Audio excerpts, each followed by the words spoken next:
Today we're talking hybrids, as I take 4 of this year's biggest releases and see how they fare when they go head to head. First up we have the Ping G410. Now this is my current gamer hybrid, and to be honest I've always used a Ping hybrid. I really like them, and hybrids have always really been a favourite club in my bag. From a looks point of view, I really think these have a very typical classic Ping styling, but they really do give you a lot of confidence over the ball. I do like the way it sits behind the ball, and I also think the turbulators give this extra kind of alignment feature. I love the feel of the G410 range in general, and this club is no exception. It felt really nice off the face, and it gave a really nice sound as well. Okay, next we have the Callaway Maverick Pro. From the base, I have to say I'm not the biggest fan of the looks, but then when you put it over the ball, I really do like the clean classic finish with that subtle Callaway logo for alignment. I would say when you set it behind the ball though, you can see a lot of the club face. Now this does have more loft on it than some of the other offerings, but it looks like there is so much more than there actually is, and it feels like it could be quite hard to keep the trajectory down.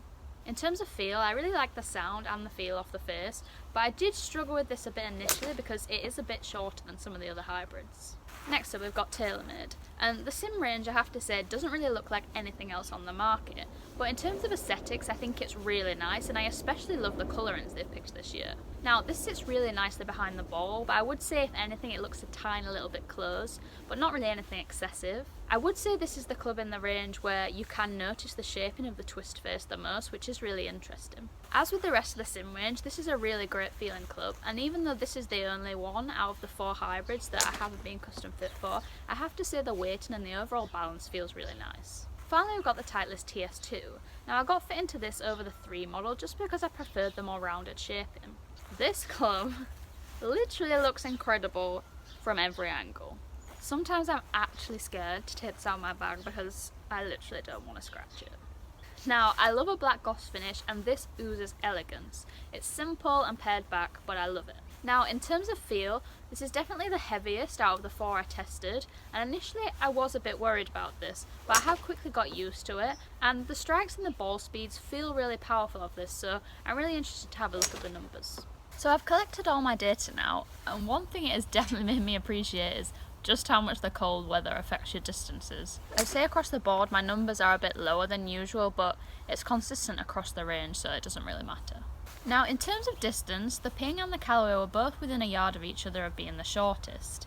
I was kind of expecting this from the Callaway because it has more loft than the others and it also is a bit shorter, but I was pretty surprised with this result from Ping because I do get really good distance with it out on the course. I did however have the smallest front to back ratio with the Ping, so the distance was really consistent with this club. Now there was a clear winner in terms of distance, as the Titleist Ts2 was 6 yards longer than the nearest competitor, which was the Sim. I always find it really interesting testing the TS range because even though my club speed doesn't seem to go up, I seem to get more ball speed, so it's really showing you just how efficient that club face is. Now in terms of spin, they were probably all a bit high across the board than what I would like, but the Ping was actually the most consistent. It was followed by the Ts2, then the Sim Max, and then the Mavrik Pro. Now sometimes with a hybrid I struggle because I launch them too high, so typically I'm looking for something that can launch a bit lower, and the Ts2 did actually launch the lowest at 14.6 degrees. This was followed by the Ping, the Sim, and then the Callaway Maverick, which was launching the highest. But interestingly, even though it was launching the highest, it was the most consistent in terms of launch angle. Now normally I would go into dispersion here, but obviously I'm hitting into a net, so I'm not going to touch on that today. Now personally from the testing I've done, I think the launch and the spin variables were a bit too inconsistent with both the Maverick and the Sim. The Ping was really consistent in terms of launch variables and spin, but it was really down on distance compared to the other offerings. If we take a look across all the categories, I'd say my favourite for looks were the Ts2 and the Sim Max. In terms of feel, my favourites were the Ping and the Sim Max. And then in terms of distance, the winner was definitely the Titleist followed by the Sim Max.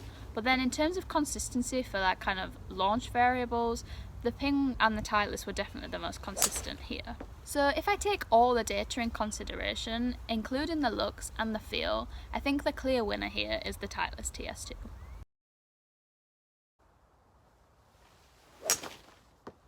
Right, that's all for this week.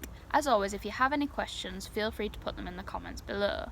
If you're new to the channel, make sure you hit that subscribe button, and if you're already subscribed, make sure you have notifications on so you always know when we put up a new upload.